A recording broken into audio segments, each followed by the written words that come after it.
yo. So what's the scenario? Here we go, yo. Here we go, yo. So what's the scenario?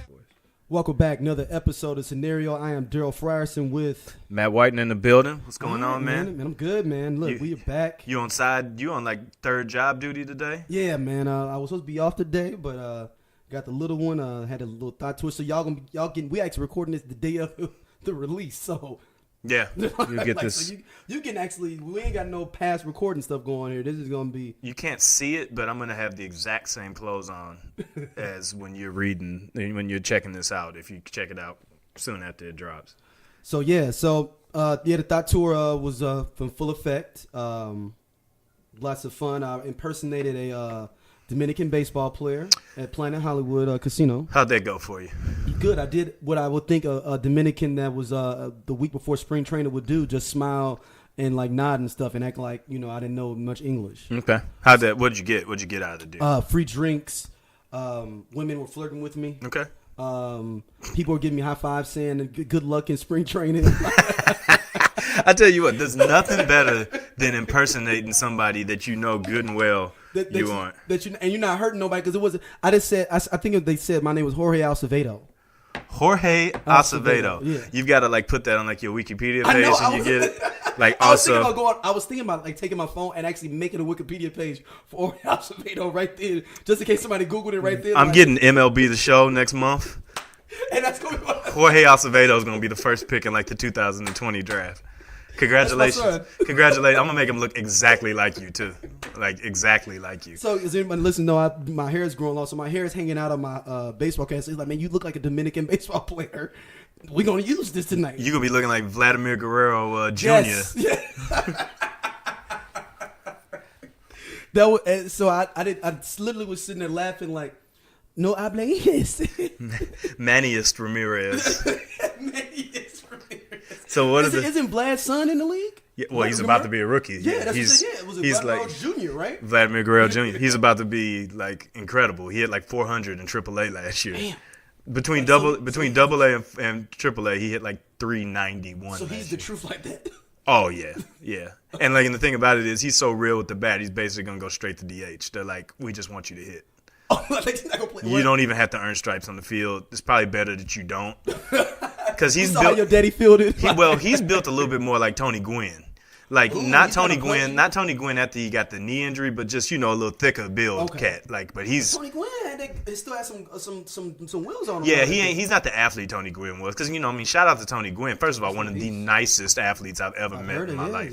Incredibly nice guy. He said his son is good too, though. Yeah, he got I think I got Tony Gwynn's autograph 3 times outside Busch Stadium. He was always the nicest dude. Really, just he's like, yo, got you. Yeah, he was just good. Just loved talking with people and stuff. But he he got drafted into the NBA in 1981. What? Yeah, by the San Diego Clippers. Tony Gwynn got drafted. Yep.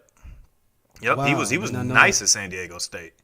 So it was back when the NBA draft was hella rounds. So it was 7 rounds. He was a 10th round pick. Damn, they was just picking you up and just as they was just picking up rights and stuff. But I think he was like, no, I'm gonna go ahead and play baseball. I think he made the right decision. He was a Hall of Famer. Yeah. Only problem is that he got the tobacco. Yeah, that was a bad look. If the basketball is kind of hard to do a tobacco thing. Well, when Tony Gwynn and Cal Ripken went into the Hall of Fame the same year, so shout out to San Diego and Baltimore. It's the most beloved showing ever at the Hall of Fame. More people showed up for that one than. Oh, is that the most? That's the most attended one. Yeah, they said they had something like 40,000 people at just the Hall of Fame induction that year. If Barry goes, I gotta go. Just out of solidarity. I didn't even like one that much, but I know not many people gonna show up. And the tickets might be cheaper. Actually, it might be a way. I actually want to go to the Hall of Fame. I need to go. It's almost a crime. I've never been to the Hall of Fame. I need to go. Barry Bonds goes. We gotta go. I'm gonna at least go. I'm gonna at least go when Albert Pujols go in. Okay, that's a good one. I mean, that's the only Cardinal that's probably coming up. That's gonna be in there, right? Within the next 10 years, you'll probably get Yadier Molina in. Yeah, I was thinking. Yeah, so Pujols is getting before him because Pujols is. How many years Pujols got left? I think he got 2 years left on that deal. And he probably done after that. Unless he come back. I think he's going to be done. He's barely he's stringing on for the cash right now. He's like, I just promised y'all this money and I'm just showing up to get paid. I'm just here because I got to be. He got $55 million left to collect, I think, on that thing. So I can't collect it if I retire though. Like, I don't get part of it. Like, how retirement. They'll probably give you a piece of it if they like ask you to leave, like they asked A-Rod to leave, and they gave him. They were like, "We'll just pay you now. Could you please get out the way? Just do what you got to do. Just don't come back." Yeah. All right, let's jump into these emails, man. We got some good emails, man. You ever been paid not to come back somewhere before? Yeah. Me too. Yeah, I've been paid not to come back nowhere too. Hold on. So let's check these emails out. We got some good ones, like I said. First one comes from Joanna. She says, "Podcast is one of the best I've ever seen and heard of for a long time. I'm steady listening during my lecture classes at the University of Minnesota. Shout out to my other Gopher listeners that may be listening. Shout out to Eric Decker and Lawrence Maroney. Shout out to yeah. Yeah, Lawrence Maroney shot himself out one day. So yeah, sooner than people think. Shout out to Rick Rickard. Rick. I'm trying to think of everybody I know that played ball at the University of Minnesota. Shout out to Renato Fitzpatrick that went to my high school. That was there it is. That backed up with Lawrence Maroney. You win. Marion Barber. Yeah, same time. All of them was there. All three of them backs were there at the same time. They was like the high school version. I mean, the college version of Kamara and Mark Ingram. Yeah, no, they were. Shout out to Chris Humphreys. Chris Humphreys did go there. Shout out to Bobby Jackson. He was the one that put him on the map. Bobby Jackson was balling in Minnesota. He also was the one that got them put on sanctions too, though. That is also true. Shout out to their coach. What was his name? Was his name Bobby something too? The black coach they had that got him put on sanctions. They went to the Final Four. They were Bobby Jackson in there. We ain't never heard from that brother again. So he ain't been in NCAA. His name Bobby No Name. They went to that Final Four and they found out that them cats ain't been to class in like 2 years. No, it's called the pre-North Carolina. Sorry, I didn't mean to step on the email. So shout out. I don't hear too much. We ain't gonna hit on. University of Minnesota. We ain't no problem. Oh, you know we got love for Minnesota. Minneapolis is one of my favorite cities on earth. And if you talk to me offline, I'll tell you why. Yes, absolutely. That will not happen here. Shout out to Cap Alpha Psi Conclave 2007. Good times. So Joanna goes, is there any topics or discussions you all want to talk about on the show? I'm interested just to hear why not you would not talk about those topics on the show. You guys don't have to go into them, but just say, hey, I don't want to really debate those or talk about them. I try not to do things that will directly incriminate one of us. Those are usually the first things. We have no problem with incriminating our friends if they're not on the show at that particular episode. Or we didn't name them by name. Or if we didn't name them by name, and if you know type of stuff, that's I consider that to be part of the common knowledge, so I don't have a problem bringing that up. Things we won't talk about. I'm not too big on diving too seriously deep into things like, I guess like Jim Crow and stuff like that. Because like that's not try to be fun, man. We want to give y'all some interesting time to be fun. We don't want it to be super serious where you sitting there mad. We want you to be laughing. So like, look at it like if Michael Che had two more black dudes on SNL on Weekend News Break. Like that's what that Weekend Update, I should say. That's what we go for here. Where it's like, yo, this is like some serious stuff that's going on, but here's a way to find a ripple in it where it's not like just super terrible. Like there's some things that is just like, nah, I'm not doing that, But I mean, I think that the responsibility and what we want to do is at least be like, yo, this is how ridiculous things are out here, and offset it with some real life advice. So not so much anything we won't. For at least me, I won't talk about. Things I won't talk about usually are things that like compromise me business wise. So like when I was working for Fox, I didn't really want to tear down like Fox Media, Fox News, because I mean they were writing my checks. Which makes sense. So I mean I try not to do anything that would cause conflict with any organization I'm employed by or I work with. But other than that, let's go for it. Yeah, I'm with it as long as it don't incriminate nobody personally. Let me say though, Fox Sports and Fox News are not aligned. They do not have the same people that oversee them, and that was a question I asked in my interview. Like, word? Yeah, man, because I mean, all money ain't good money as far as I'm concerned, and the check would come from somewhere. And that's one of the best decisions I made was to join Yardbarker, and when we were a part of Fox Sports, because I'm still with them now, even though we've gone independent. But so Yardbarker split off from Fox Sports. We left when.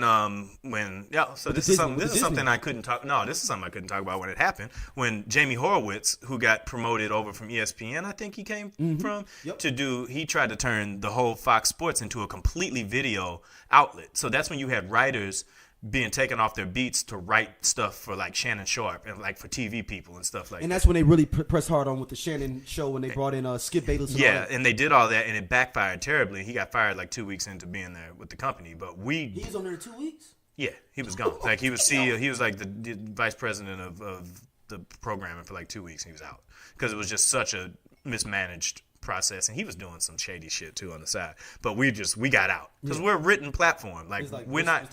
Why wait for the sickle to drop? You know what I'm saying? And we knew we could go and do our own thing. So kind of how Grantland was a little bit, but when he changed over to the Ringer a little. Yeah, well, basically moved that whole staff over to the Ringer.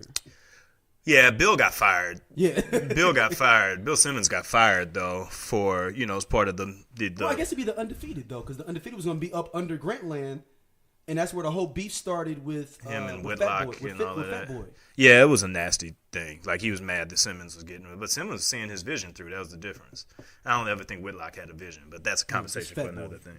All his vision is the Subway. Also, Joanna, don't be listening to the podcast in class, man. Don't listen to him. You don't listen to him. Listen to the podcast. We want you to get your education. I want you to get your education, but there's also we're also providing the education here. I feel like. That's true. I have a degree from an accredited Research One university that I still owe. I still owe a couple $1,000s on, and I will get shortly to have the piece of paper in my more importantly, my transcripts. But that's neither here nor there. I've worked out a working agreement with them that anytime I need my transcripts, I just need to pay half of my balance, and they'll send it to wherever I need to you won't get it personally. No, they'll send it to where you need to go. We'll send Quite honestly, I never want to see my undergrad transcripts again, so they're kind of doing me a favor, as is. They'll mess around send it to your parents on accident because they can't say anything. Those bills came to me. They were taking care of keeping a brother in the house and stuff like that. They're like, what was the address he came from high school? We got that in the database. The first thing I did when I got to college, I was sitting there in the orientation. They're like, yeah, and if you don't want your information to go home, you need to sign this. I was like, can I see that now? Immediately. Let me get that first. The first thing I signed at the University of Missouri was the do not share my information. So not your letter of intent. Because I was looking around that room and I was like, boy, I'm going to be busy.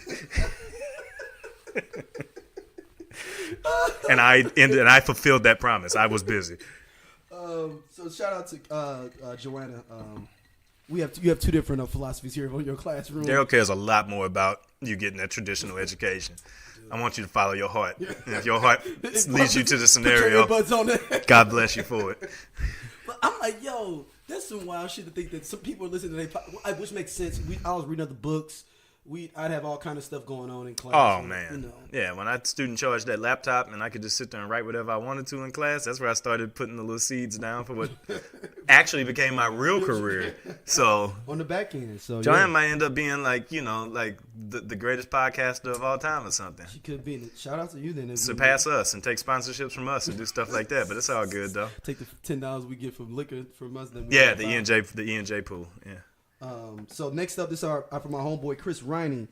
What up, Chris? He says another great show. You city native. The lists were spot on. Just a few I will add or swap out. This is for everyone that listened for the.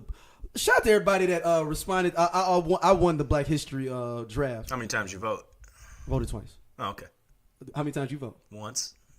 I'm talking about each platform or just one on. I just voted once on each platform. One platform, one vote. Oh, I voted once on each. See, you the reason why they don't accept ballots in Florida. Atlanta's not getting accounted for because of you. Let's vote Darryl to be the head of voting finance reform in America. I thought you was up in the box though too, so I had. You can vote once in the AM and once in the PM. I don't care. Show up, show out. So yeah, make sure y'all listen to everybody. We got a lot of great response and people hitting us laughing, saying like, "Wow, y'all really did a full Black History draft." Like, yeah, it's the first one ever done. I looked it up. Nobody's done a Black History draft. So shout out to SEO. If somebody does start Googling Black History draft, the podcast will pop up. But going back to Chris' email, he says military Hannibal, one of the biggest, if not the biggest, threats to the Roman Empire. Civil rights / political Frederick Douglass, most photographed person of his era. That's true. Huge role in Reconstruction era and chosen as president of Freedmen's Bank. Frederick Douglass was more photographed than Abraham Lincoln at that time. Yeah. But he was like a dude. Like, think about if you had just got free and you got all these people on you, and he got him a white woman. He was flossing. Oh, Frederick Douglass out here messing around. But yo, Frederick Douglass, I appreciate how he never smiled. Never. In He pictures. was like, I still ain't free. Like I saw a picture of him once where he kind of almost had like a little smirk, and I was like, "Oh, yo, Y'all caught him. Is this real?" He's got like the most dollar bill worthy face of all time. Yeah. Next up, wild card. He puts Marcus Garvey, a movement over 1 million blacks in the 1920s, inspired Malcolm X, Black Panthers, etc. Inventor, hometown hero of STL, Annie Malone. Madison C. J. Walker was one of her sales reps, and then Walker took the game and ran with it, improved upon Annie's hot comb invention and her formula. No exact dates on who was the first millionaire. Some say Annie was first, though. Music. Michael Jackson, socially conscious, one of the first to win his Masters and about other popular Masters catalogs. Remember this time video accurately portraying Egypt. I mean, remember the time was a classic. That was an event. Yeah. So, there were some people that I didn't take just because I wanted to, put that light some other places. Yeah. Like people, we knew certain people would be, would pick certain people off the top. So shout out to our listener, Dark Scribe. The other emails because you broke down different shows that you wanted to talk about with different opinions. On each one of those shows, I'm going to put your emails, those parts of emails, but I'm going to go specifically to the scenario part. He says, he says, greetings. I enjoy all the podcasts on your platform. Provide some of my thoughts on some of the topics discussed on these podcasts. All right. He said, I know it's difficult to cover all the crazy stuff going on in the world. However, what is your opinion on the current trend of black fishing? Black fishing is for a female of European descent to use artificial tanning and makeup to manipulate facial features in order to appear to have some type of African, Arab, or Hispanic ancestry. The digital blackface? Yeah. You saw that. What was it? A few months ago we talked about it. A couple weeks ago, yeah. Flipping up their Instagrams to make it look like they were black. Yeah. Yeah, they're as the great Paul Mooney said, everybody want to be black. It's just time to be black. Mm-hmm.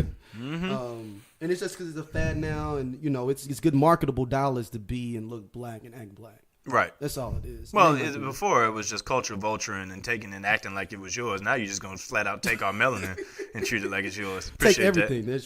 Appreciate that. But he says for his Black History Month fantasy draft, politics, he had Malcolm X. Hustlers, this was a great one. Shout out to you for this one. Al Heyman. Oh, yeah. Yeah. Yeah. Because people don't understand, Al Heyman used to be a concert promoter before. So all your old school, the Budweiser Superfest back in the our parents went to and all that was all Al Heyman. So all like the Whispers and OJs and all them on the tour in the early 80s, late 70s, that was Al Heyman. Dog, getting that money. And now he's the number one promoter for boxing. Yeah. Arguably, I mean, some people he's like the undercover Don King. And you can't find his picture for real online. It's hard to find pictures of him online. That's the good life right there. He says from music to roots. That's a good one. Good one. Military and war, Harriet Tubman. That's a good one. Fictional character. I like this. I like you, man. Huey Freeman from the Boondocks. Another good one. Athletics, Jesse Owens. See, I have issues with Jesse Owens a little bit. I was reading about Jesse Owens this week. He was kind of cooning a lot. He came around later on, but I mean, that's because he got broke and he had no paper. It was the only way. I kind of felt. It's like Floyd Mayweather, and we'll talk about him in a minute. I kind of felt his gripe that he was like, I got more love in Germany of all places than I got from my own president in America. Mm-hmm. It was like he came back home and got reminded of what it means to be black here, but at the same time, don't be. He became like ultra conservative. He was like Clarence Thomas conservative. Yeah. So, next he had Black Arts and Film. He had for movie Dead Presidents and for album Outkast ATLiens. Good album. Yeah. Picking a favorite Outkast album though is. And we know you were a great listener because you knew the Infinity Fucklick Gauntlet. He chose Ben Carson for his. Yeah, good call, man. Good call. I don't think you can go wrong on that thing. I mean, I just needed to use somebody that filled out my roster well. But, I mean, just take whoever you want there. They're all guaranteed to kick in. Inventors, George Washington Carver. Niggas I know. Mm-hmm. Let's hear this one. And he's got a description for it, too. I need that. Cousin Mike. Like him already. Ex-military will come to your house, take anything he wants like Debo. Food, livestock tools. Livestock. All right. Because he knows you are scared to ask for it back. If somebody has not returned your stuff, call Cousin Mike. He'll get it back for you. But here's the thing. He'll go get it back, and it sounds like he going to keep it for himself, though. Shout out to Snowfall. If you guys watched first season 1 of Snowfall. Yeah, remember? Exactly. Well, homeboy got his, oh, no, this is mine now. Mm-hmm. Wild cards. He has Ava DuVernay, Robert Smith, and Byron Allen. His comedian is Dave Chappelle. He says, keep up the great content. Dark Scribe. Dude, Dark Scribe, man, you might be listening to the 2019 so far. Hear that. We'll be reading your other parts of your emails on the other on Lando Cal and on Untitled Movie Podcast as well. I know you didn't like my disparaging remarks about Tyler Perry, but we'll talk about that in a little bit. So yeah, let's go and jump in our topics, man. All right, man. So up first we got here, the Jussie Smollett saga continues. This is the world. Took a dynamic turn in ugliness here. I don't know what to believe anymore though with this whole Jussie Smollett situation. So I don't know what it is. What is what? So I guess most people gonna know about it, but last week we were talking about how it had been reported that Jussie Smollett from Power. Not Power, I'm sorry. From Empire was You sound like 50 Cent talking about it's the same show. They took my idea. If one of them I watch and one of them I don't watch. Pick which one you think it is. I watched neither one. I missed the whole last season of Power, so maybe I can't count that I watched that. My Stealing Stars feed wasn't as strong as it was the year before. But it about how he had reported that he had been, racially attacked and, had been hung up with had something put around his neck, and stuff like that. But it came out this week that he might have been a co-conspirator in the entire thing because the two people were identified as being African American, and one of them is connected to the cast of Empire. And they said that it might not be true now. They said that maybe that's all false. I don't know what's going on anymore. Doug, has anybody set themselves up for the bigger okie doke of all time than him if this all ends up being My thing is that the story's changing so much that it's making me hard to believe their initial story is correct.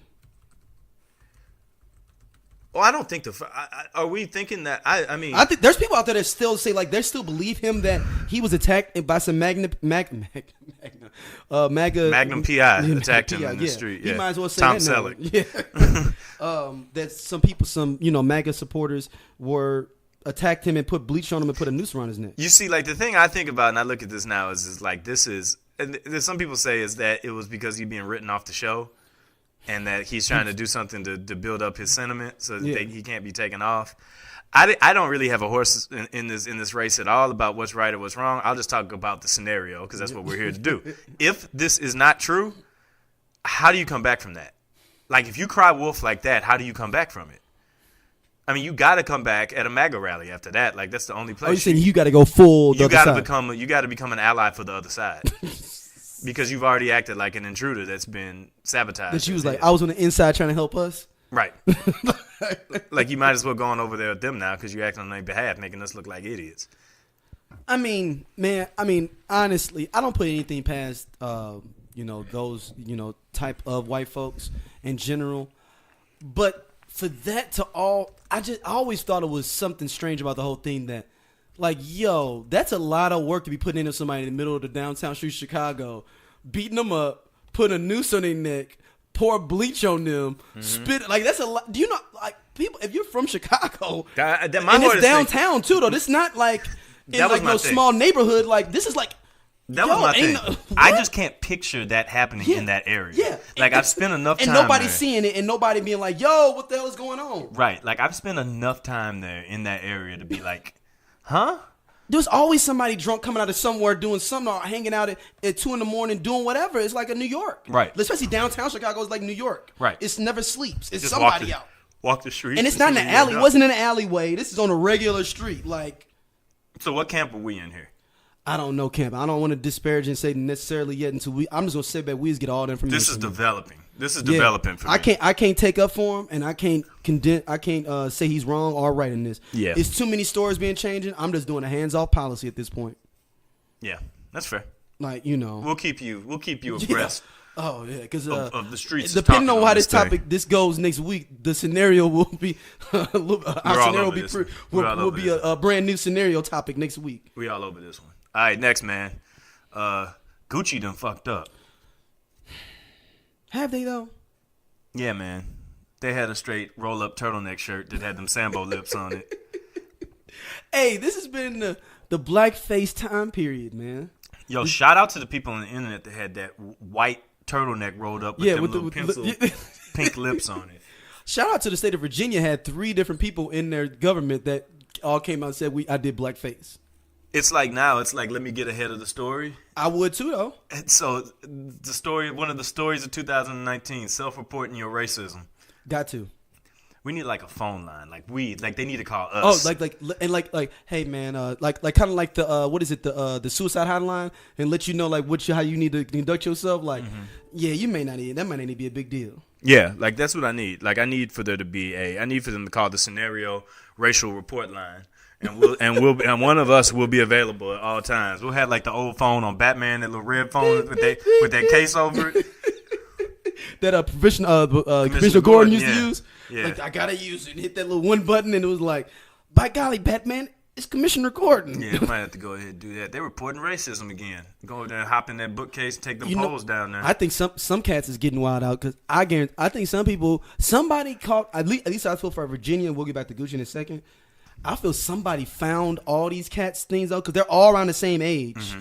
I wonder if somebody found all that and dropped dime on there, sent something. Well, I'm gonna give homeboy first. I'm gonna send a little letter to all y'all. I need my 20 grand in small bills, or I'm dropping dime on all y'all fools. I'm giving you some time to figure this out, or you can just drop your cell phone. Exactly. Like either or they might be a vigilante. They might not put no money up. Like, I'm gonna give you a week to put your call yourself out. It's been a little while since I heard something from Anonymous. I know that them your people, you hooked in with them. You know what I'm saying? So maybe they've been at work. They could be sitting out like, yo, we already got your thing. They're the most powerful tactical forces in America, in the world, or wherever the hell they at. They don't have an actual leader. Yeah, exactly. It's like the Borg from Star Trek. But back to the Gucci thing. I'm not surprised about it with Gucci because Gucci stole all of Dapper Dan's style, pattern style for a lot of their shit, but they ended up hiring them. So they just hired him maybe a couple of years ago, and it's a documentary coming out on Dapper Dan too. That's supposed to be pretty good. But Dapper Dan went off and he was like, "Damn man, it's my employer now. You know, this is uncalled for." But me and you talked about over text. I think there may be some darker things going on here. Some more sinister means at play. Because I think that companies have a black person now that they do talk to about stuff. I just wonder if either one they've hired black people that are tone deaf to blackness. Okay. Or B, it's a black person like, no, that's cool though, man. Don't even trip. Ain't nobody gonna trip on that. We straight. Don't worry about that. Don't even worry about it. And no one is gonna have backlash just for the people. Mm-hmm. Like getting them from the inside. Like I seen shout out to my brother from the AAC African American clothing company, and he was like, yeah man, my sales went up. He was on his Instagram, so my sales went up an extra $5,000 in a couple of hours after that. Yeah, could it be him? Shout out to you though, Joseph. I didn't say it was you, my brother. I met you at the pop-up shop in New York. You listen to the podcast now. I didn't say it was you. But I would understand if you had put somebody in there. We're just saying that we get it if it is you, and we're all right with it. And I'm not a problem. Not at all. You can text me, my brother, and let me know just so I can smile with myself and just hold my phone and smile. Yeah. And just have that satisfaction of knowing that we be on the inside too. Yeah. Yeah. Because I just think that there's no way possible you don't have, or you are that bad of a company that does not have anybody black enough to be like, yo, that's fucked up. Or you don't give a fuck about that employee that said that either. So it could be a myriad of situations. I want to go with the sinister one, option 2. Okay. That it was somebody on the inside like, nah, I think that's gonna be fly. Motherfuckers gonna be all on that. They're gonna be pulling it right up over the top. You know, they're gonna be kissing each other and stuff. It's gonna be all kind of stuff. That's like the most offensive album cover of all time. People gonna be kissing. They're gonna be loving. Watch it. I'll be here for it, though. I'm here for chaos. I'm here for chaos, man. I love it. Yeah, I'm here for mix it up. I know somebody who is not here for chaos is Floyd Mayweather Jr. No, Floyd has decided once again to fly above it all, and 50 Cent has decided to drag him back down into it as well. And T.I. Dude, Floyd should just know that 50's waiting for you to make any mistake. Anything he does. Any mistake. Like, even if you don't make a mistake, 50 is waiting. Like, he could donate $10 million to AIDS and be like, I guess the champ got AIDS. Oh, shit. And he's trying to find a cure. 50 is like Sting in like 98. He's just hanging out above the ring, looking at the NWO. Hey, that's the best analogy for 50 Cent. He got that bat and he just up there chilling. And they're like, you never know where the Sting is going to be next. Hey, that is 100% who he is. Like, I just want Tony Schiavone and Larry Zbyszko to follow 50 Cent around and wait for him to cause some mayhem again. Dude, he is. Then T.I. dropped that dope track. What was it called? Fuck nigga or fuck boy? Yeah, something like that. Yeah, and just went in on him. It was vintage T.I. rapping. Yo, T.I. has not been here for Cat's shenanigans because he called out Kanye too. Yeah, like Travis T.I. Scott. Like T.I. has been like on the low, like become like the accountability rapper. Like you can say all you want to say, but just be real about what you're saying. But when you done, if you're not keeping it 100% a G, T.I.'s there at your door. I'm here. I'm the reckoning. So 50 Cent is Sting. Who would T.I. be in this He's situation? Steve Austin. Like when that glass just broke and he's just like, oh no. And he just wrecking the whole ring. Like everybody got to go. Yeah, stunner for you, stunner for you, stunner for you, stunner for you. That's real. And there are two different lanes too. Yeah, two different worlds. 50 and T.I. in two different lanes. One's in WCW, one's in WWF. Yep. So they don't never cross each other. Nope. They don't never get into it. You ain't never seen 50 get into it with T.I. and vice versa. No, they're probably all right. They probably in cahoots with each other. You think something is like, I'm finna drop this track. Oh, you gonna go and drop that track on them. Let me get on that remix. They probably just enjoy laughing at each other. Well, I mean, they both have problems with him too, though. T.I. had the whole thing with Floyd Mayweather trying to get at his wife, which is a big problem. Yeah, that's called a no-fly zone. Yeah, and then the whole 50 and Floyd thing back and forth over money and stuff like that. Mm-hmm. So I mean, and then you got the third person in this mix. You got Nelly in this too. Now, bring me up to date on that. Nelly last time we discussed Nelly on this show, it was a grimy situation. Nelly, Miss Jackson. His girlfriend now is. All right, so what do we do with Floyd Mayweather Jr. at this point? I think you let Floyd be Floyd. Yeah. I mean, he's just going to be who he's going to be. I mean, he went to the Trump inauguration, too. Yeah. Floyd is showing what he's about. I mean, he's going to be Floyd. So, like, whatever interests Floyd is going to be what Floyd's on. I think you got to kind of put Floyd in that Kanye category. Not quite fuckery gauntlet level, because, I mean... I don't know, man. He may be a contestant. He would be, like junior varsity. Okay. I don't think Ben Carson, Omarosa... all going to be overtaken. Clarence Thomas... Bill Cosby, R. Kelly, Kanye West, O.J. Simpson, Juice Thanos. I mean, Floyd's not on that level. He's creeping though. Well, he's like a different generation. Give him a little more time. We can swap out Omarosa for him? No, we can't. No, can't do that. Just always remember. If you need a reminder, always remember her and what she and her works. That's very true. That's very true. What we got next, man? Let's see. Next up on the docket, we have Bill Cosby's having a great time in jail and apparently considers himself to be a political prisoner. So Bill Cosby essentially sees himself as a Nelson Mandela-like figure at this point. And when I think about great rebel activists of all time, political prisoners, Bill Cosby,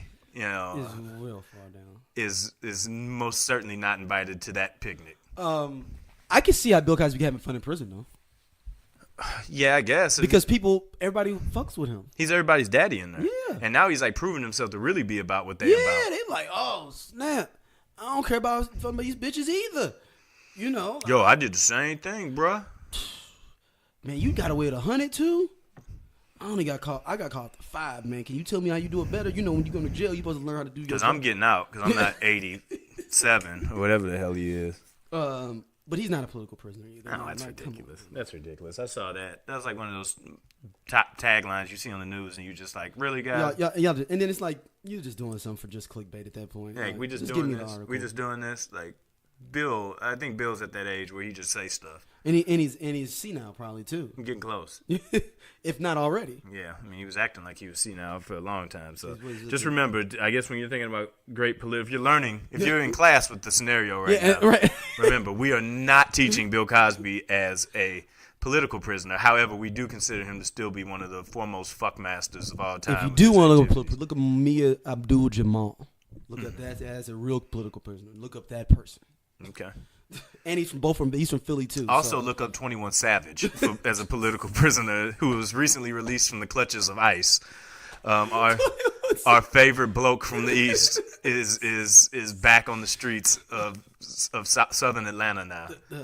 Our favorite red coat. Our favorite Revolutionary War general, 21 Savage. He's back on the streets. ICE let him go. All right, next up. Fyre Festival. The legacy continues to burn things down. Oh, man. This one is... And I wonder... Damn, it's snowing now. Shit.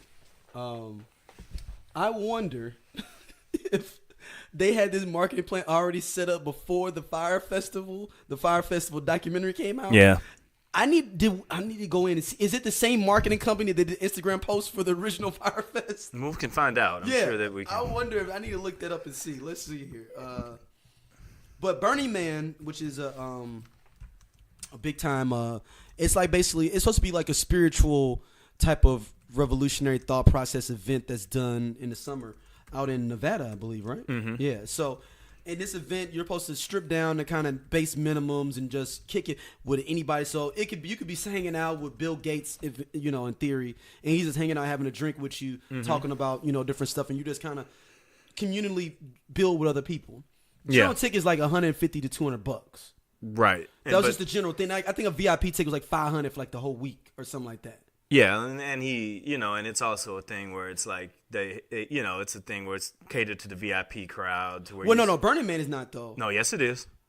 Well, Burning Man is for VIP people, but it's supposed to be you strip down, you ain't. Well, yeah, it's supposed to not be. It's not supposed to be about everybody's supposed to be on the same plane, but it still is a thing where everybody is. You got to get invited, so you're supposed to be invited to that. Taking pictures in front of stuff it's like Coachella and all these other things where it's just like go there to be seen. Yeah, originally it was supposed to be just some cultural kind of like exchanging of ideas and stuff like that. Yeah, but of course, like along the path of other things that had getting commercialized, novel ideas, South by Southwest, Coachella even at this point, it's about more than just the original concept now because it became something that became financially feasible. Hey, and God bless, get that money. It's out there, get it. Just remember that people watching how you do it now. Both of those Fyre Festival documentaries laid a precedent for showing. It's got to be one of the highest watched documentaries in a long time. Oh yeah, for sure. I mean, look at what happened with Lou Fest here in St. Louis. Like, yo, that got scandalous, and like they trying to bring that back, and it's like, good luck. That name is almost burnt up at this point. You need to change the name of it to something else if you're going to do it. You just don't start trying to sell people that used to come to it tickets to events that aren't happening. Like, yo, I got tickets to the Sermon on the Mount. We got tickets. I got front row tickets to the Sermon on the Mount. Jesus in the house. Look, and he gonna be making fish. Roots on ice. I got tickets for it tonight. Like starring LeVar Burton. Right. It's the cute to Kente. Right. Like, yeah, let's just stay away from that. Fake events, all that stuff. So like, this watch where your money go. They had a new tribe area that they tried to cultivate. They shut this down, but it was called the Humano Tribe. And Mashable says it was $25,000 for a 160 square foot single Bedouin tent with mini bar and AC. So, like I was saying, it's $25,000 for a 160 foot square single Bedouin tent. No, it's got AC in it though. You're not supposed to have a mini bar. That's ridiculous. It goes against the spirit of what the whole thing's supposed to be. $100,000 for the Moon Village with its 2 bedrooms, a private bathroom, and a super powerful AC. Why do I want to be somewhere that I need to spend $100,000 for a substandard hotel room that's built to be collapsed and taken away? And it's $2,000 just to even get in the game for this $2,000 tribal fee. Tribal fee to get in the door. That is the whitest thing I've ever heard in my life. You still got to pay for your tickets for Burning Man, which is $425. You have to pay to join a tribe within Burning Man, which is supposed to be for anybody, just to kind of. It's the whitest thing I've ever heard. Yes. That's it. It's been replaced. It's the whitest thing I've ever heard. Congratulations. They said the median income for the attendees was $60,000 last year. God bless it. And people were supposed to pay. Okay. I think this was rolled out before the Fyre Festival. Because if I was, and maybe they thought, we just let it ride to see what happened. Well, you shouldn't have. Yeah, you had to pull that. Like that whole idea. We got to pull this. I'm out that business. After that Fyre Festival dropped, we got to pull this, bro. If you're not already like an ultra established true music festival, like I'm just not even right now. Burning Man's not even a music festival. No, I know. That's what I'm saying, though. Yeah, it's just I don't even know what you call it. And they got a little marketing campaign with a nice looking lady with her tribal costume on and all that. Look is real close to cultural appropriation a little bit. What part of Pilgrimville does she look like she's from? No, she's Native American looking. That's where it gets culturally appropriated. Oh, that's even worse. Yeah. Oh, y'all trying to use stop? Hey man, stop it, stop it! Like leave them alone. I don't care if she said she'd be willing to do it. Right. Her grandparents probably pissed. Yeah, that's the. Well, the legacy of the Fyre Festival pours on. There'll be plenty of those things that are coming across the table. What else do we got here? Oh, speaking of which, Fyre Festival, Burning Man, influencer events. Southwest is getting into the business of flying folks out on their own dime. Southwest is looking for somebody that's interested in traveling the world and chronicling those things as an actual job. So it's become a thing now where they're flying folks out. They are basically sanctioning the Thot tour. Yeah, man. I mean, so have you applied yet? Or you know I'm applying. All right. Cool. You know I'm applying. I wanted that just to be in the show. Yeah, you know, that's for everybody, and everybody else can get on it too, man. Yeah, man. Look, Thot tour for yourself. Should I call it the Thot tour when I send it to them as part of my? You got to put it on the side of the airplane like the Fyre Festival logo. It's the Thot tour. It's got to be like a picture of you looking like Frederick Douglass with Thot tour underneath your face. Well, that'd be dope. That'd be dope. I'm about to think about that. Like get it tattooed on your forehead on the side of the plane. Thot tour Airlines. Thot tour at Southwest. Yeah. What was it? Fly anyway. Was the slogan? Fly anywhere, fly anywhere. Or something like that. Yeah. Something like that. It's cheap if you buy it early. Airlines. Speaking of which, also the NFL is jumping in DMs. Yo, this one is one of the most egregious situations. Yo, this is one of the most aggressive coming at your chick. Like 4 or 5 owners came at Adam Silver. Yeah. Like, hey, what would you think about being our commissioner?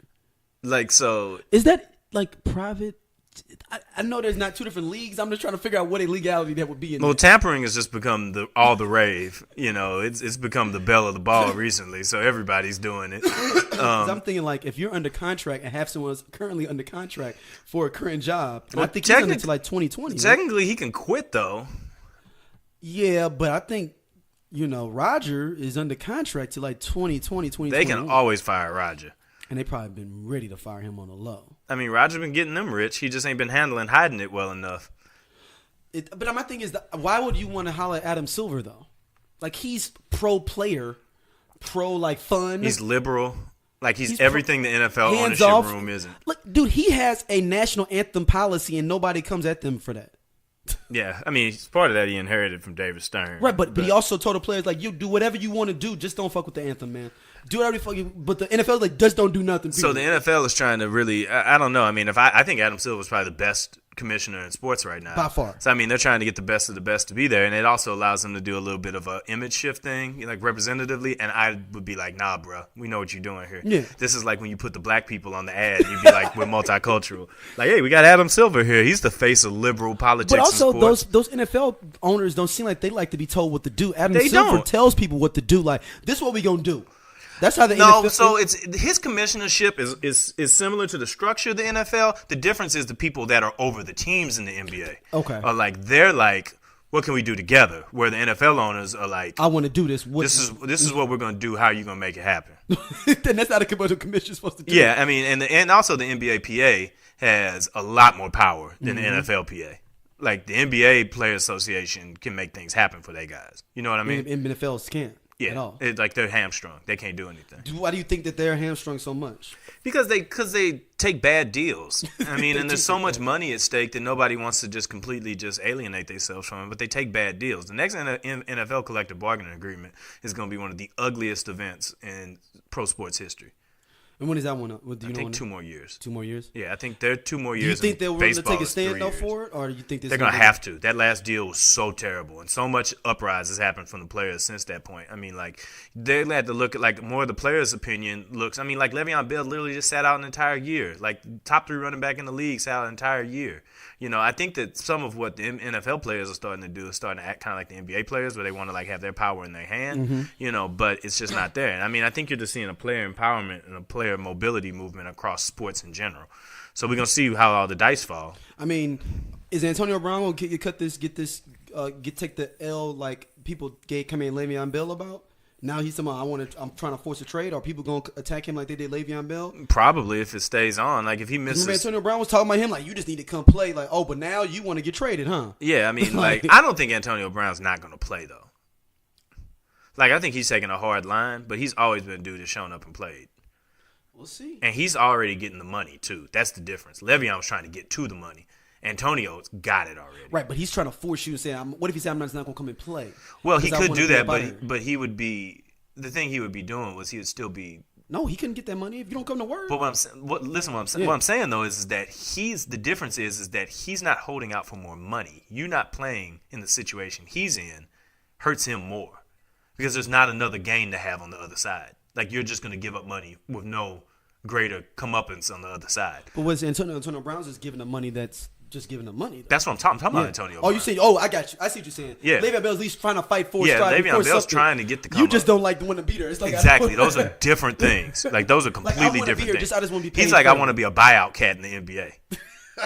Like I just don't want to be here anymore. Yeah, just buy me out. Like and it's like, Anthony. And it's like tough shit. You signed a contract to be here, and like we don't have any reason to trade you. Like just, zero incentive. Just because you say they're not going to get value for him. Yeah, I mean, it depends on who they trade him to, but a lot of the teams that he needs, just not going to get, like, the value is either too high because they want a first round. Yeah. And it's like, the 49ers aren't trading the second pick in the draft for a 31-year-old Antonio Brown. Right. It just ain't happening. No. Like, Madden's not even letting that trade go over. The money doesn't line up. Yeah. You said on Madden, when you have to put trade override on. Like, it's okay. Any trade I make happens. Like that ain't even fair. Like we got to. Speaking of NFL, while we're here, let's hit a couple more things around there. Yo, Kareem Hunt's back. What you think about that? I think him being back is great, but I think him going to Cleveland is the worst thing because that's where you did your crime at.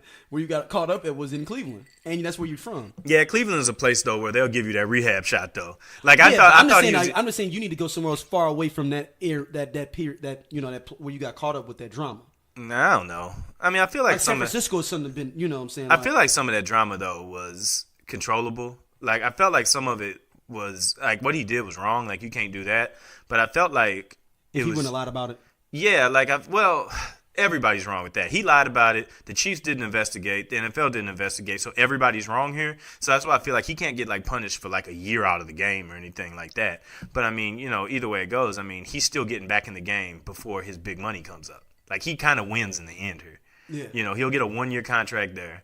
And he'll still get a chance to be able to do what he's going to do. The big loser might be Nick Chubb, who had a dope rookie season, and now he's going to have to share a run. Yeah. But the Browns are going to be nice. I don't know when he's going to play. I would think he's going to miss at least 6 to 7 weeks. You think some more time Kareem is going to miss? Yeah, because he technically hasn't been suspended yet.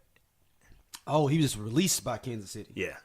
He was on. Now he's on the commissioner exempt list, like the list that Josh Gordon, and all those guys is on. Martavis Bryant, all of those. So, also, did you hear the AAFL? Yeah, did you watch AAF? AAF. Did you watch any of that? I watched the highlights when dude got his head knocked off his shoulder, and I was like, "Yo, this is like 1994." It looked like Brian Cox was running around. I didn't even watch any of it. I didn't watch it. It was bad football, I'm assuming, right? I don't know. I literally like some of the folks I know. I think Big O watched it. You know what I'm saying? He didn't. The name that was the most saddest about the AAF. Trent Richardson, who scored on Sunday. Oh, I was gonna say somebody else that was even more sadder than that. Christian Hackenberg. He just left college 2 years ago. Yeah. You got remember he was like the sensation. Christian Hackenberg was the sensation. He was the one that helped save Penn State. All that shit. I don't trust Penn State quarterbacks. In general. Okay, I got you. Well, Kerry Collins had a great career. There's a problem. You just went to a dude who got drafted in like 93. Great career. Kerry Collins was solid. Yeah, I mean, I wouldn't say great. I say he was a solid. He was as solid. Yeah, he was as solid as he went to the Super Bowl. You know what I mean? So, I mean, as solid as you can be. Good years in Carolina, but I don't want Kerry Collins to be our measuring point. And that's the only one I got. That's the only one I got too. Yes. Michael Robinson. but he ended up being a fullback. Yeah. So I don't know, but I'm just saying though. But like they said, like he's maybe 24 years. Well, you're gonna see a lot of that. In the XFL kick up, you'll see even more. You know? So I mean, there'll be guys that are but what's the incentive though for somebody? Well, I'll tell you what, they offered Colin Kaepernick $20 million. They said to come play, and he turned it down. No, he said that he wanted 20 million. They said he wanted 20 million. I know, but he turned it down. No, but they didn't give it to him. No, I read Darren Rovell said this morning that they offered it. I thought they said that they offered him to play, but he asked for 20 mil. I heard that it was an offer and that he declined it. That's what I thought. The offer, and I thought he countered it and said, "I want 20 mil." They didn't say in the article I read if it was a counter or not, but it was just Colin Kaepernick reportedly demanded 20 mil to play for AAF. Well, he should. That's his value. Yeah, I mean, and then I'm like, this is like going like it's they like offered Tim Tebow too. Yeah, I saw that too. Who was like, I play baseball now, I'm good. And he's making decent money in baseball, and he's a commentator now too. Yeah, Tim Tebow. My thing is like it's like when like anybody that has ever did a party or promotions know, like it's like when you go to a venue and they just don't want your black ass money, and they be like, yeah, to get the venue is gonna be like $20,000. Now, if you come up with the $20,000 to rent the venue, they gonna let you get it because it's like, well, shit, if they really wanted that bad, they pay for it, but they really are pricing you out just to get you the fuck away and say that I gave you a cost. Right. But I really just don't want to do it. Right. That's what I figured he was doing in that 20 mil situation. Exactly.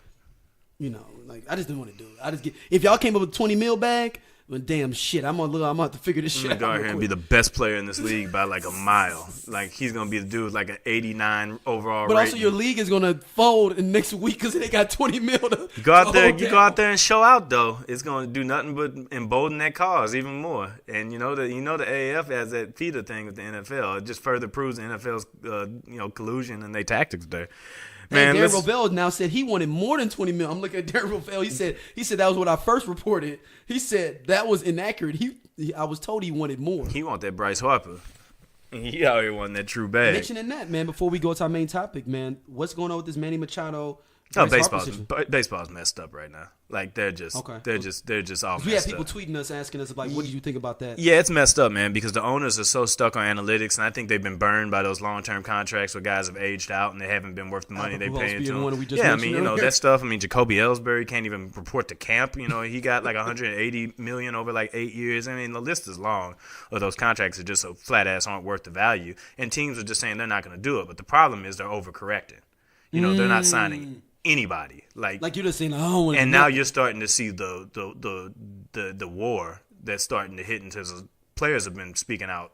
I was saying, like, because now is it becoming an NFL Players Association issue now, like because they're not signed? MLB. MLB. No, it's not. It's not. They already them in baseball. Them in Major League Baseball have been battling for like 2-3 years now. So okay. I mean, it's not even a new. So this is just It's not a new issue. But the problem is, people thought it was just going to be a down year last year. But the problem that's really happening is that you got these two huge superstars who are 26 years old who apparently can't get the offers that they think they could. They have good offers, but they're saying they're not getting market value offers for what they should be getting on the market. But it's all based on where things were at. I think what the owners are saying now is we're not paying those contracts anymore because it is what it is. But it kind of shows you what they think, because like Bryce Harper allegedly got a $300 million contract from the Nationals, and he was like, no, I'm good. I want more. So it's kind of like I want to see what ends up working out in the end. And how many years is that for? Is it 10? 10, yeah.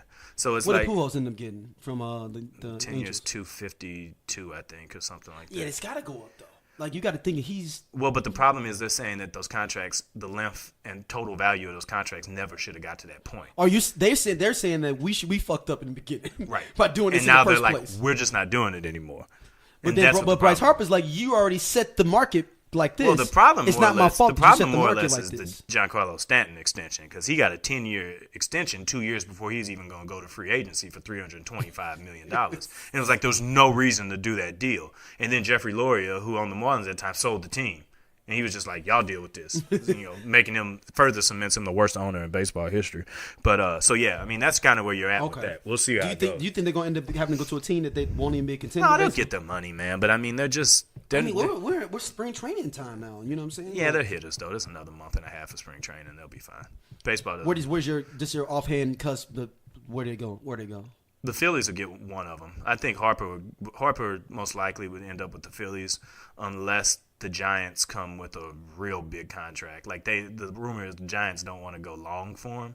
They want to just pay a higher annual value. And Harper's like, no, I want the guaranteed years. So he wants the years over the money. Exactly. He wants the security of what's going to come with the years because the strike is most likely coming up in a few years. So it's a strike coming up what year? 2023. So we could have back-to-back year strikes for professional sports. Basically. You could, but I don't think that football. I think is going to happen. That's what I said. I don't think we can potentially have. Well, I don't think years. baseball is going to get to that point. Baseball's making too much money right now to give it up, and the things they need to come to the table on, at least they're talking about already. You know, but they're going to have to. They're going to have to put a salary cap in baseball. They're going to have to restructure the way. You think it's coming, huh? It's got to. It has instead to of that because they need a salary floor. There needs to be money has to be spent to a certain amount because there's a lot of teams that just aren't spending money, which is keeping too many people on the free agent market, and it's like flooding the job market in a condensed in a condensed economy. Okay. So imagine if there were only 700 people that could do your job, and your contract runs out, and they're not signing people to do the job. And then they're just dipping down, just grabbing whoever to fill. Well, they're just not doing it. They're bringing minor leaguers up. They're not signing guys. They're just bringing up guys earlier who don't cost anything. And then just rinse and repeating. And then just giving out 1-year contracts, which then messes the next year money up for guys that are free agents. Then it just keeps compounding.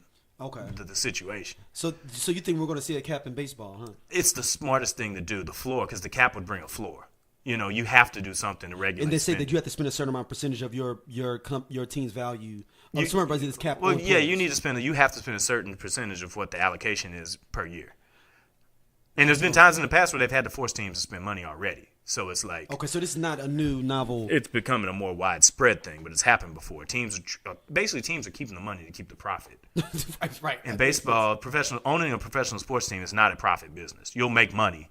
You don't have to necessarily lose it, but it's not treat it like a regular business. It's more of a hobby. Yeah, it's a hobby for guys. You just want to be able to make a little bit of paper. They're trying to build it into a massive profit business on the back of the players, and the players are like, nah, bro, we're not doing that. Because you made your money in the oil business or whatever. You just also baseball's got a problem too because there's no provision in their collective bargaining agreement for the players to see any bit of the gambling money with the new contracts they signed with all of that, and they're not going to let that happen. They're not going to let that happen. The players not going to let that happen. Hell no. NHL's got a 50% revenue share from the money that comes in. The NBA has a certain amount that has to go towards that's based on whatever the salary cap is that year, and the NFL's got a 47% split, I think. Baseball has 0, so that's not going to work. They're not going to allow themselves to be gambled on and not get a bit of money when the owners are keeping all of it. That's just not going to work. That's not even fair labor. Yeah. They're not going to let that happen. But all right, man, let's get to this week in racism, man. Let's go to it. Hold on, let's get our theme music now. Let's get it.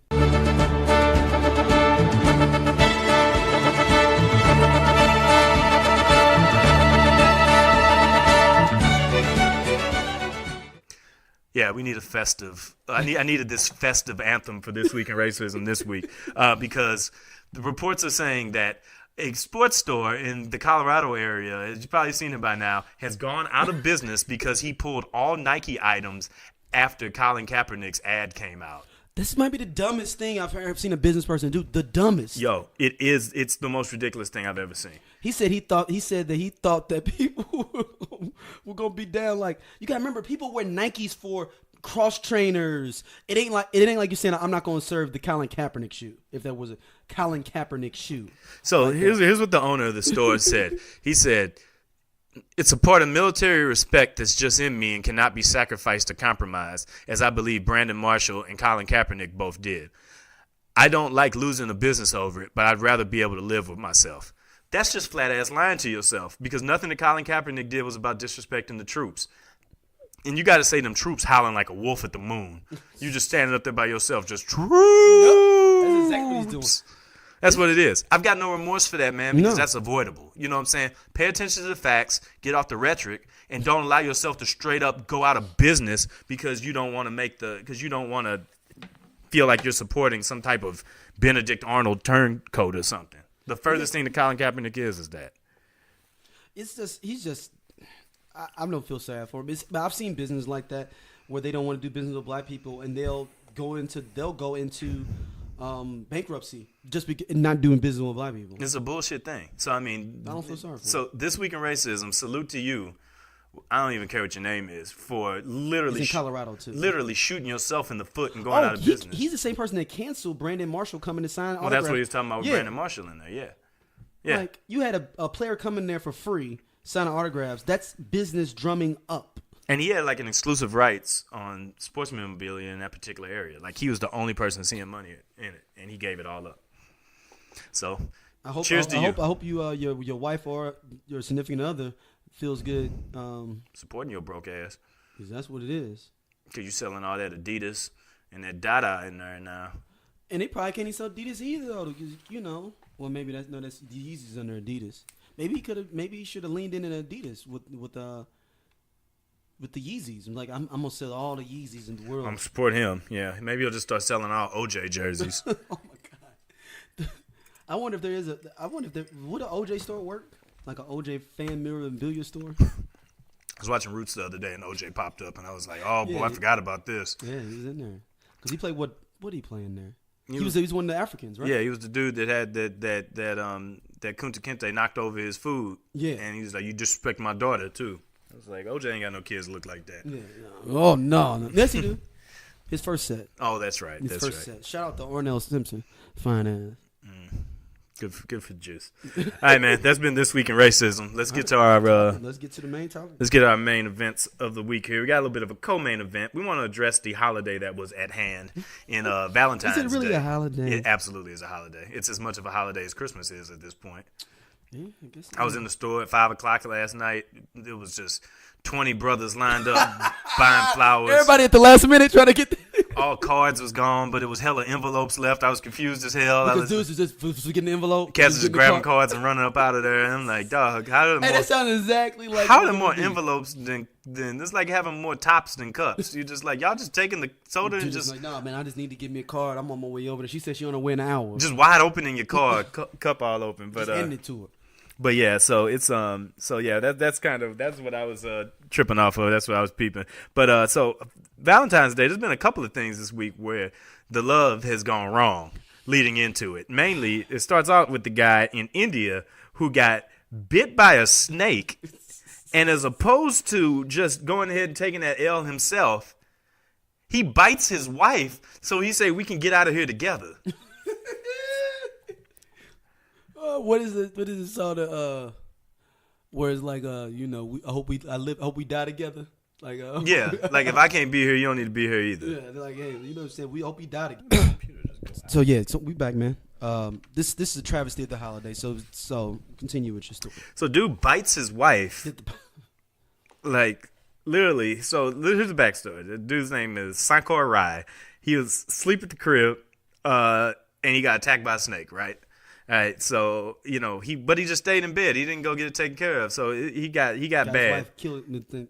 He was getting bad. So he finally got into the doctor, and at the point they got there, his wife is at his bedside in the hospital, and he bites her on the wrist, saying that. And he said, and as soon as he did it, they both fell out because I guess he got so venomous at that point that he couldn't even stand no more. He knew that she was going to get her another man. He done straight up. You're not going to spend my insurance money on some other nigga. That's exactly what it was. Nigga knowledge. He ain't believe in the old school Mace term. I want you to be happy even if it's not with me. He ain't believe. No, he didn't come from that school of thought. No, he's not. He's certainly not doing that. Not only does he do that. It said that this was his quote from his wife. Now his wife they saved. They got her with the antibodies. But it's the principality. But the principle has been violated egregiously at this point. And she was quoted as saying, "He told me he loved me too much and wanted to die together before biting my wrist and sinking his teeth into it. And I allowed him to do it." So she ain't completely clean in this. Oh, so she was trying to get that in. Okay. But I think she just didn't put the fight up. But they were like, "Nah, we're not letting you die. If we can save somebody, we're not letting you." She probably was like, "I want to at least feel good going into heaven, thinking I'm gonna be there." Think about if there is a heaven and he gets there and you're like, "Man, she gonna be here in a minute." Like like from the gate, like she gonna be here in a minute. Don't worry about it. She be here in a minute. And then Peter said, "Yeah, man, they saved her." Like what? They saved her? Right. Yeah, man, we want to lock you up, man, for trying to kill her. Like, you broke commandment number 6, thou shalt not kill. we gonna have to go and send you another place. Yeah, we can't let this happen. And hit that little trap door and you go to another spot. Right, the Dr. Evil trap door. Meanwhile, on the other side of the world, where things are a little bit more simple, but also kind of still mixed up, there was a big report that came out this week that Russell Wilson came through and bought her Masters with a fourth quarter comeback for the ages and buying Ciara's Masters so that she could have them as a part of her new company that she's starting up that's a creative space. Now, I don't know how much Ciara Masters would cost. They're not that lot. I mean, how many hits? We've got the quote of the Beatles. The Beatles are supposed to run about $1.2 billion, maybe $2 billion now. It's like Mike's has got to be up there. It's like the price of buying an NBA franchise, basically. Yeah. Which will pay out probably bigger No, it'd probably pay out more. A bigger profit. That's a better investment. If you I could would get your definitely hands on say that. If you could buy that whole songwriting catalog, do it. I gotta think Ciara's probably not up by Michael Jackson and the Beatles or Prince. Definitely not Prince. So, but it's not even up above Mark Morrison. Oh, she ain't got no hit like Returning to Mac. I don't know, man. Goodies be getting played, dog. Not more than Returning to Mac. Do we get the video rights too? I don't know. But Returning to Mac is played every stadium in Return of the Mac made the great crossover like Montel Jordan and spots like that. Like Return of the Mac is one of the top 5 most hijacked songs from the black culture. Yes. But this is how we do it. Maybe number 1 though. But it came out Pumps and a Bump. No, not Pumps and a Bump. Sorry, Baby Got Back. Oh, ding ding ding ding! You have a winner. That's the most appropriate song of all time. Yep. But anyway, it came out that it was not true. Russell Wilson did not actually do that. People was acting up about it when they thought it was true. Russell Wilson was brother of the year. They said Russell Wilson was in pictures looking at Future, like top that. And meanwhile, they like, nah, that didn't actually happen. Like he became the Negro savior for about 72 hours. And they was like, my man couldn't do that. Y'all, he better than all y'all other men. Y'all call him a sucker and all kind of stuff. Okay. Exactly. Like, look what he's doing for his lady. Like, well, first of all, he makes like $17 million a year. So God bless him for it. Do what you want to do. But then, so I'm real quick to look and say, ha. While y'all talking that shit, look at here. He ain't done nothing either. Just like all the rest of us. But y'all was quick to jump on us for what we not doing. But I'm not really that. Russ, I'm not really that angry of a guy. I bought some truffles in a card and I was in a good place. I mean, I've done some more stuff in my life. So. It's okay, it happens. But so it brings us to the big topic, man, for the week. Is the Valentine's Day swindle the biggest swindle of all out here right now? Yes. Well, state your case. It was made, and it made sense, like monetarily wise, for like a Hallmark or any gift buying companies or anything like that, because you got to think about it. After Christmas, you really don't get no big money stuff until Easter, and Easter, depending on where it is March, April. So you got a whole quarter you going through without no influx of money hitting you. Right. You got a whole quarter. Yeah. That with no money coming in for gift buying. They said we got to get something. We got to do something. So Valentine's Day's got pushed through the roof. They ain't even dropped the Sweeties Day in on us. What is it, the mid-year? Yeah. To try to get extra paper during the summer from us. Like, dang, they only spending money on ribs for the 4th of July. We need to figure out some other way for people to buy gifts. Only spending money on ribs. Sweeties Day. I'm glad Sweeties Day didn't really pick up like they thought it would. What's second quarter's spending day? Easter. Buying Easter baskets for kids. 4th of July in that, or is that third quarter? That's third quarter. Okay. No, hold on. Yeah, that's third quarter. Beginning of third quarter. Okay. It's July. You got Father's Day, Mother's Day in there. You do. Yeah. A little lesser, but yeah. You still but you don't have none for that whole first quarter. But the pressure doesn't come on Father's Day or Mother's Day like it does on Valentine's Day. Now the question is, I would say it's pressure on Mother's Day more than Father's Day. Yeah, Father's Day. My old man said. He said, "Man, you see that 1 or 2 raggedy cards on Father's Day? Yep. They stack just enough to get there." And he said they definitely don't sell them in the hood. They got the cards that say for the mother, for a mother that was like a Happy father Father's card. Day for your mama Yep. cards. If I ever see that, I'm taking them. I've seen them a whole bunch of times. Oh no, they gotta go. Yeah, I've seen them millions of times, dude. Like, dude, that's nothing. Being more mother does not make you a father, but that's an argument for later on in quarter 2. But yeah. So what about you? What do you think about this? The Valentine's Day swindle to me is a real thing because I think that you don't see that many people show up like in masses to do things unless they feel like they're supposed to do it. Because here's what I think it is. Unlike Christmas, where it's like you kind of like getting everybody involved, Valentine's Day is like a comparative holiday where it's like people looking at it like, yo, how'd you make out? What'd you do? How'd you come away? All that type of stuff. What'd they do for you? Exactly. So, like, how'd you come away with stuff? What'd you do? You know, that type of thing. So, you know, I don't know. I guess that I look at it and I kind of say, well, yeah. I just shrug my shoulders at it. And my thing is, that's when you find out how many girls got men, too, though, online. You be like, I didn't even know she was dating nobody. Well, the ones that see now, there's that line, too. Yeah, see, some dudes that send out a massive amount of flowers and just spend. So I was in a restaurant yesterday and it was popping at lunch. Ooh. And then, so you said that people did a double duty? I think people was getting that first wave out the way. Like, and it's saying, I got to work late? Yeah. Well, no. They was getting home on time. No. Telling the midday. No, I think these were middays that know what time it is. So you're saying this the midday that knows she's the midday. Yeah. This is when you're taking your work wife, your work husband out. Got you. A work wife, a work husband. Or, Got you. yeah, you got there doing your double duty. This is just my thoughts as I look throughout the restaurant. So you were looking around thinking this as you were looking around? Yes. Were you on a lunch? Or you no, I was having a business lunch. You was on a business lunch? Yes. I had 2 laptops out discussing sponsorship and funding and stuff. It was the worst date of all time if it was a date. Shout out to our boy Eddie. We most certainly were not on a date together. Holman? Yeah. So, but I mean, we, you know, so, I mean, it is what it is, but, you know, that's how I look at it. I think the Valentine's Day swindle is maybe the biggest pressure play of the year. Yeah, and it's not from necessarily your lady. It's from your lady's friends on her. Is it a fear of potentially putting her in a bad situation that's keeping you together? Yes. Is it the next brother step up holiday? Yes. Because if a couple of brothers would just fall down a little bit on what they doing, and you just come up with a card, we can get back to this card shit. It's kind of like how you talking about the MLB and how the MLB is overpriced out themselves. Like, man, we've been doing a little bit too much. So before we just gave out cards, maybe a little rose. Now cats is out there buying cars. Bro, they was dipping fresh strawberries at the grocery store. Brothers were standing in line for it. I'm like, dog, take it easy.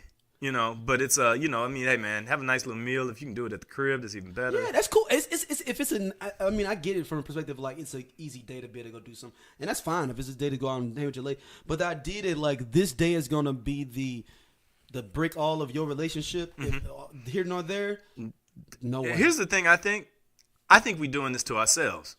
Some more men are? I think that if men collectively came together, like we was talking about the owners of these leagues, and was like, I'm not paying for these 10-year contracts anymore, you would see that adjustment. But here's the thing. You got too many brothers that's at 2 different stages in their situation. Like we talked about before, where you got this online generation, social media generation, where you got to put that picture up. Yep. You got to give that public gratification. And then you got this whole other thing where you got like chicks that are just like putting up pictures of flowers. Like, he spoiled me. Like, did he really? Or did you buy that for yourself? You know, that's a whole nother lane of stuff that another game. It's that, and people understand that happens a lot. Yes. Where it's like, or they won't say he did. They be like, you know, Happy Valentine's Day, or whatever. Boom. And it's ambiguous. You don't know who it came from. That's advertising for them DMs. Yeah, like, dang, I didn't even know you had nobody. Mm-hmm. I mean, you know, it's just a little something somebody did for me. Damn, but shit, I'm going to try. You want to go to dinner or something on Friday? Mm-hmm. Boom. She got a dinner on Friday. She hooked right up. off. It was investment for herself. She's playing the game. Don't ever underestimate it, man. I admire the work ethic and the savviness about women out here. Oh, they know how to pull it off. They know how to get us every time. Can you imagine what the DMs look like for like the IG models and stuff on Valentine's Day? The things that are getting like offered up. Like, I would pay big money for, like, a IG model with, like, 50,000 followers or something like that to set out them DMs. I can't wait till our show gets a little bit more traction. Where I wanted to have a section like that where we would just have people just send, like, a moment with an IG model and just read random IG in inboxes. Mm-hmm. That'd be great. We need to do that. Just random. We need to do that. Random. Like, oh, yeah, you know, I'll cook for you on the fit. Like, dude, like, I can imagine. We're not looking to out nobody. We just want to read. We just want to read the company and just send us snapshots of the timeline. There you go. Ooh, I mean, it ain't got to be an IG model. Just send us snapshots of crazy DMs you've got. Yeah. X out the person. You know how people do the drawing out. We don't want to Ray Allen anybody. No. Ray Allen did it to himself. Yes, Ray Allen did it to That wasn't even a DM. He thought that was a DM. That's true. That was an old brother that didn't know how to work his technology right. And he never came back. Nah, Ray retired and everything. Ray never came back to Twitter. Celtics stopped recognizing. Does he have an Instagram? I don't even know if he has anything. He has like Sugar Ray 34 or something like that. It's like he's doing it. But thank y'all for listening as always. Let us know. Don't fall for the swindle next year. You brothers unite. Make a stand. Wait till they see the show next week, and they're gonna say I think Matt might be a hypocrite. There's a chance I might be a hypocrite in advance. Of next week's show, email us strayolc@gmail.com. Stray Out Low Cash, the Scenario fan page. And look forward next week. We've been talking about it for a little bit. It's about that time. Brand new format. We're about to start bringing it in as a multi-tier format where the podcast is gonna stay locked in, but we're about to bring this as a video experience. You better get it on. Go to the SOLC, the Scenario YouTube page. Yeah, so I mean, it's a lot of people that's there. We're gonna have it there. We're gonna have new streaming information for you. We're gonna announce. So definitely stay locked in. We appreciate it. Yo, you're here now. We're going to the next level. See where this go. Appreciate y'all. All right, now we out here. Peace.